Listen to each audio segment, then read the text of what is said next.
Steelers defense was really good. I mean, really, really good. It was Minka and TJ and everything. But Minka Fitzpatrick was talking to reporters this week, and he says they're going to look even better in 2020. So here's the statement, agree or disagree. The Pittsburgh Steelers have the best defense in the entire NFL.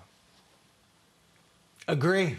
I agree. I think this team was outstanding last year because they didn't make the playoffs. Maybe on the national scale, we didn't give the Steelers defense the love it should have. Look at these ranks.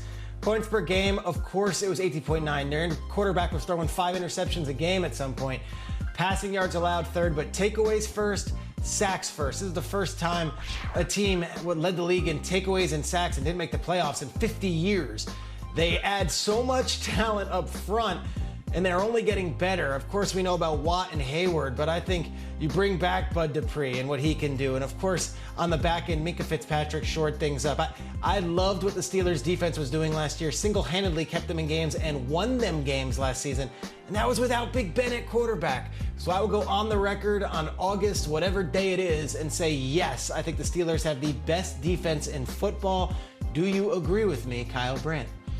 This is where I give the snarky talk show answer, Peter, and I say I love the Steelers, but they don't even have the best defense in their own division because it's the Ravens. Give me Baltimore. The secret about Baltimore last year was after they got Marcus Peters, they were the best defense in the league the rest of the way. I think the optics are bad with them because we remember what happened against Tennessee. So what do? They got Calais Campbell. They drafted Patrick Queen. They got muscle. And here's my secret weapon in this debate, Peter. How are you going to say no to this? How are you going to look at the people at home, look at this picture right here, and say no to that man? How are you going to say no to Wink? You can't even blink when you look at Wink. I think it's the Ravens, but it's close. Pittsburgh's really talented.